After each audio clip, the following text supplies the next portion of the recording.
अस्सलाम वालेकुम स्टूडेंट्स। आज हमने टॉपिक स्टार्ट करना है बफर सॉल्यूशंस। ठीक है, हमने लास्ट टॉपिक पीएच का पढ़ा था। ठीक है, अब नेक्स्ट उसी से रिलेटेड हमने यहाँ पर जो है बफर सॉल्यूशंस का टॉपिक करना है। बफर सॉल्यूशंस बेसिकली हम उसको किस तरह से डिफाइन करेंगे, तो अब सबसे पहले ये देखेंगे बेसिकली रेजिस्ट करते हैं change in pH. Resist to change in pH मतलब कि पीएच को चेंज होने से रोकते हैं। किसी भी सोल्यूशन, हर सोल्यूशन की हमारे पास यहाँ पर स्पेसिफिक पीएच मौजूद होती है। ठीक है ना, तो उस पीएच को चेंज होने से रोकते हैं बफर सॉल्यूशंस। ठीक है ना, अगर तो वो पीएच चेंज हो जाए तो हमारे पास वो सोल्यूशन डिस्ट्रॉय हो जाता है। ठीक है ना, उसकी प्रॉपर्टीज़ जो है इफेक्ट होती हैं पीएच के चेंज होने से। तो पीएच के चेंज होने से अगर तो हमारी ह्यूमन बॉडी की अगर हम एग्जांपल लें तो हमारी ह्यूमन बॉडी की पीएच अगर चेंज हो जाए तो बेसिकली डेथ अकर हो सकती है। सो पीएच का जो मेंटेन रहना बहुत ज़्यादा इंपॉर्टेंट होता है। ठीक है ना, तो बफर सॉल्यूशंस जो बेसिकली हम यूज़ करते हैं वो क्या करते हैं, पीएच को मेंटेन करते हैं, रेजिस्ट करते हैं टू चेंज इन पीएच। ठीक है ना, अब यहाँ पर हमारे पास कोई भी सॉल्यूशन हो उसके अंदर उसकी अपनी एक स्पेसिफिक पीएच है। ठीक है ना, अगर मैं उस सॉल्यूशन के अंदर एसिड या बेस ऐड कर दूँ तो मैं बेसिकली होना ये है कि हमने उस सॉल्यूशन की जो पीएच है उसको मेंटेन रखना है।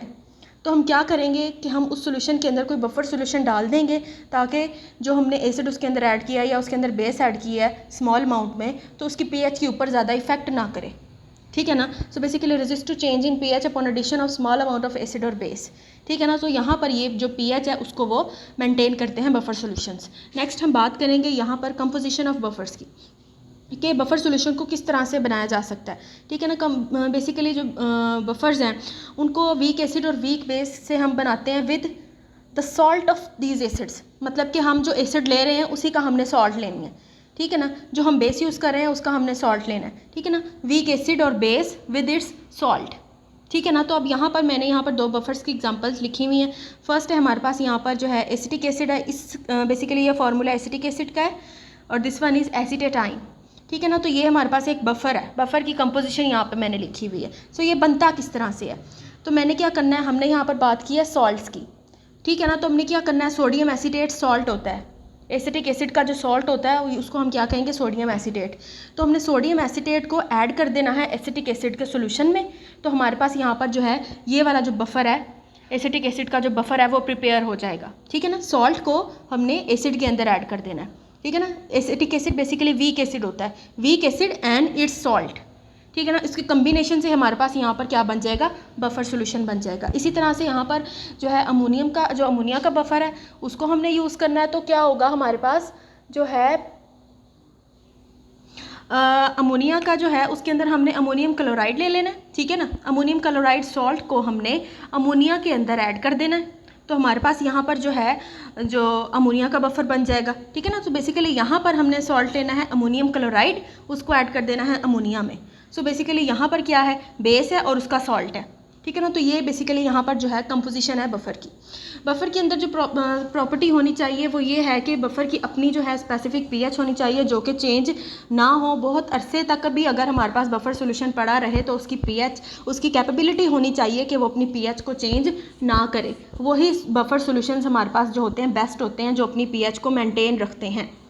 ठीक है, अब नेक्स्ट हम यहाँ पर बात करेंगे एक्टिविटी की, कि बफर्स किस तरह से एक्ट करते हैं, किस तरह से बेसिकली है उसकी एक्शन किस तरह से होता है। एक्शन ऑफ बफर, ठीक है, एक्शन ऑफ बफर सॉल्यूशन। ठीक है, अब मैं यहाँ पर एक जनरल एग्जांपल ले रही हूँ एसिड की। ठीक है, ये भी मैं रेस कर रही हूँ, जनरल एग्जांपल ले रही हूँ मोनोप्रोटिक एसिड HA की। ठीक है, ये यहाँ पर मैंने क्या ले लिया है, बेसिकली बफर का सॉल्यूशन क्या होगा यहाँ पर, एसिड और इट्स कॉन्जुगेट बेस। ठीक है ना, बफर का जो बेसिकली जो बेसिक यहाँ पर कंपोजिशन होगी वो ये होगी कि बफर का जो हमारे पास उसमें हमारे पास एसिड होगी एंड इट्स कॉन्जुगेट बेस। ठीक है ना, अब यहाँ पर हमारे पास मोनोप्रोटिक एसिड है, इसकी मैं आयोनाइजेशन यहाँ पर करवाऊंगी तो हमारे पास यहाँ पर क्या है, H पॉजिटिव आइन बनेगा प्लस A नेगेटिव आइन बनेगा। तो बफर की जो कंपोजिशन होगी उसमें क्या मौजूद होगा, this one is monoprotic acid और this one is conjugate base.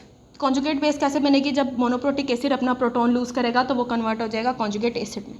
ठीक है ना, so this one is this HA and A negative. ये हमारे पास यहाँ पर जो है बफर का जो बेसिकली जो एक्शन होता है उसमें बेसिकली इन्वॉल्व होते हैं। ठीक है ना, conjugate acid and it's acid and conjugate base. ठीक है, अब यहाँ पर अगर हम बफर सॉल्यूशन, यही इसी एग्जांपल को हम आगे लेके चलते हैं। अगर ये हमारे पास बफर यहाँ पर मौजूद है, उसके अंदर हम यहाँ पर जो है मैं कोई बेस ऐड कर देती हूँ, फॉर एग्जांपल मैं यहाँ पर हाइड्रोक्सल आइंस ऐड कर देती हूँ बफर सॉल्यूशन में, तब बफर सॉल्यूशन क्या एक्शन शो करेगा, हमने ये देखना है। ठीक है ना। बफर सॉल्यूशन के अंदर हमारे पास हाइड्रोजन आइंस भी मौजूद होते हैं एंड हाइड्रोक्सल आइंस भी मौजूद होते हैं, जो कि उस सॉल्यूशन को न्यूट्रलाइज करने में हेल्प करते हैं। तो अगर हमारे पास ये एक बफर मौजूद है जिसमें हमारे पास मोनोप्रोटिक कॉन्जुगेट एसिड मौजूद है और कॉन्जुगेट बेस मौजूद है, इसमें मैंने ऐड कर देने हैं हाइड्रोक्सल आइंस, तो बफर क्या एक्शन शो करेगा, तो हमने अब नेक्स्ट वो देखना है। ये हाइड्रोक्सल है, इसका हम यहाँ पर रिएक्शन लिखेंगे। हाइड्रोक्सल आइंस को मैंने ऐड करना है बफर में, ये हमारे पास यहाँ पर मौजूद है। तो ये क्या एक्शन शो करेगा, जब हम हाइड्रोक्सल लाइन को इस मोनोप्रोटिक एसिड में, इस बफर सॉल्यूशन में, बफर के एसिड में ऐड करेंगे, तो क्या होगा कि ये हाइड्रोक्सल इस हाइड्रोजन के साथ रिएक्ट करके वाटर बना देगा, प्लस यहाँ पर है ए नेगेटिव आइंस। ठीक है ना। तो यहाँ पर हम कंक्लूजन ये करेंगे कि जब भी हम कोई भी जो है हाइड्रोक्सल या कोई भी बेस जो बफर सॉल्यूशन के अंदर ऐड करेंगे, तो हमारे पास जो है ए नेगेटिव आइन मीन्स के जो कॉन्जुगेट बेस है उसकी जो अमाउंट है वो ज़्यादा हो जाएगी। ठीक है ना। सो ओवरऑल यहाँ पर जो है बफर सॉल्यूशन के जो बफर के जो एक्शन की जब हम बात करेंगे, तो हमारे पास होना ये चाहिए कि हमारा जो बेस्ट बफर सॉल्यूशन वही होगा जिसके अंदर उसका जो एसिड और जो कॉन्जुगेट बेस है उसकी अमाउंट ज़्यादा हो as compare to other ions. Other ion यहाँ पर कौन सा है, हाइड्रोक्सल है। मतलब कि अगर हम कंपैरिजन करें कि हमारे पास सॉल्यूशन के अंदर एसिड और कॉन्जुगेट बेस की अमाउंट ज़्यादा है और हाइड्रोक्सल की अमाउंट कम है, तो पीएच चेंज बहुत ही ज़्यादा स्मॉल होगा, जो कि हमें चाहिए कि पीएच ज़्यादा बड़ी तादाद में चेंज ना हो। ठीक है ना। तो बेसिकली यहाँ पर हमने मेंटेन रखना है कि हमारे पास जो सॉल्यूशन है उसके अंदर एसिड और कॉन्जुगेट बेस की तादाद ज़्यादा रहे। ठीक है। इसी तरह से अगर मैं यहाँ पर हाइड्रोजन आइंस को ऐड कर दूँ तो किस तरह का एक्शन शो होगा। ठीक है। अब यहाँ पर जब मैं हाइड्रोजन आइंस को ऐड करूँगी, वो बेस के साथ रिएक्ट करके यहाँ पर HA बना देगा। तो यहाँ पर भी इस केस में भी हमने यही बात लेनी है कि हमारे सॉल्यूशन के अंदर उस एसिडिक बफर या बेसिक बफर के अंदर एसिड और उसकी कॉन्जुगेट बेस की तादाद, उसकी अमाउंट अगर ज़्यादा होगी तो ही जो हमारे पास जो बफर सॉल्यूशन है वो पीएच को मेंटेन रखेगा, मीन्स के पीएच ज़्यादा चेंज नहीं होगी। अगर हाइड्रोजन्स की तादाद ज़्यादा होगी तो पीएच ज़्यादा चेंज होगी, अगर हाइड्रोक्सल की तादाद ज़्यादा होगी तो पीएच ज़्यादा चेंज होगी। ठीक है ना। सो ओवरऑल इस तरह से जो है बफर सॉल्यूशंस एक्ट करते हैं। ओवरऑल इस पूरे एक्शन में, एक्शन बफर सॉल्यूशन में हमने ये चीज़ जो है कंक्लूड करनी है कि जो बफर सॉल्यूशन जो हमारे पास बेस्ट बफर सॉल्यूशन होगा उसमें जो कंसंट्रेशन है एसिड की और कॉन्जुगेट बेस की वो ज़्यादा होनी चाहिए as compare to other ions. ठीक है। तो ही हमारे पास जो वो बफर है ठीक तरीके से एक्ट करेगा और हमारी जो पीएच है वो मेंटेन रहेगी। ठीक है। अब नेक्स्ट हमने यहाँ पर बात करनी है बफर कैपेसिटी की। Buffer capacity, buffer capacity. अब बफर कैपेसिटी बेसिकली वो है कि हमारे पास कैपेबिलिटी होती है बफर की, कैपेबिलिटी ऑफ बफर सॉल्यूशन। ठीक है ना। इसको बेसिकली हम कैपेबिलिटी कहते हैं कि किस हद तक, कौन सा आखिरी पॉइंट होगा कि जहाँ तक जो बफर सॉल्यूशन है पीएच को मेंटेन रख सकता होगा, उसके बाद पीएच ज़्यादा तादाद में, ज़्यादा अमाउंट में चेंज होगी। ठीक है ना। वो एंड बेसिकली एंड लेवल होता है ना एक, कि किसी भी चीज़ का एंड लेवल होगा, वो अपनी आखिरी हद तक किसी चीज़ को कितना कंट्रोल कर सकते हैं। ठीक है ना। तो बफर सॉल्यूशन की बफर कैपेसिटी से यहाँ पर मुराद यही है कि हम कि बफर सॉल्यूशन की कितनी कैपेबिलिटी है कि वो मैक्सिमम हद तक पीएच को मेंटेन रखे। ठीक है ना। सो बेसिकली अब बफर कैपेसिटी किस चीज़ पर डिपेंड करती है। अब मैं यहाँ पर एक और एग्जांपल ले रही हूँ। हमारे पास सोल्यूशन है 1 डेसीमीटर क्यूब सोल्यूशन हमारे पास यहाँ पर मौजूद है। ठीक है।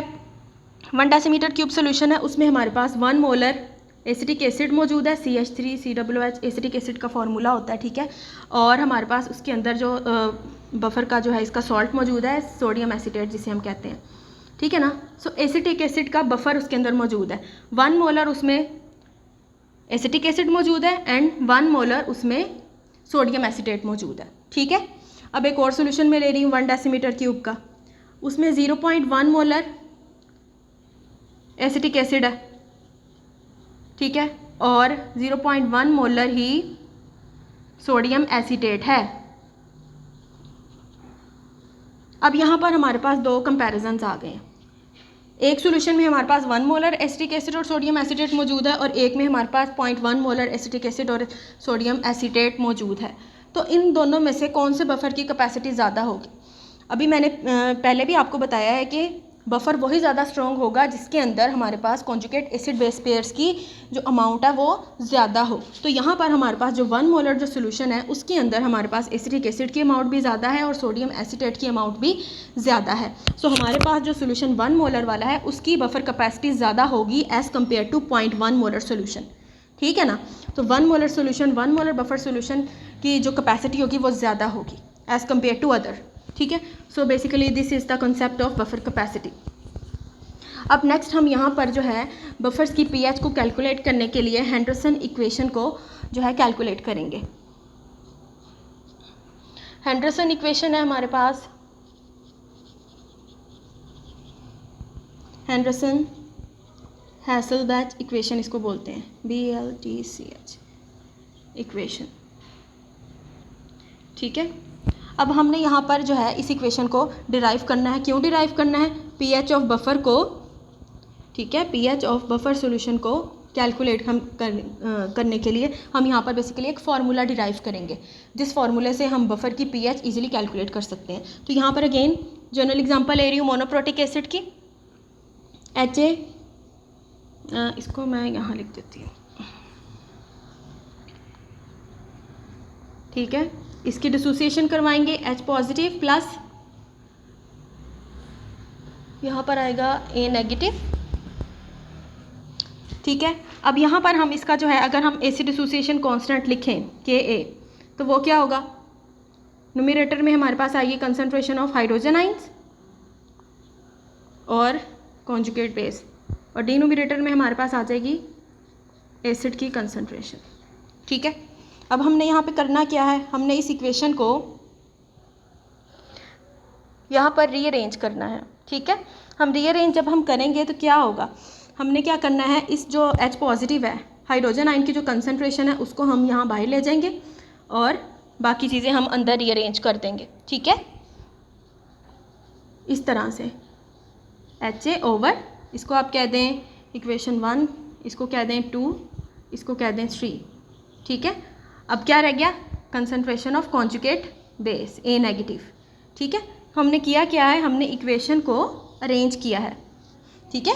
इस प्रोटॉन को हम बाहर लेके गए हैं और बाकी का हमने जो एसिड के क्या है एसिड एसोसिएशन कांस्टेंट, बाकी हमने इस इक्वेशन को रीअरेंज किया है। अब नेक्स्ट हम यहाँ पर क्या करेंगे? हमने क्या करना है? नेगेटिव लॉग लेना है। नेगेटिव लॉग लेंगे इक्वेशन 3 का। ठीक है? Take negative log of equation 3। ठीक है? मैं यहाँ से रेज कर रही हूँ।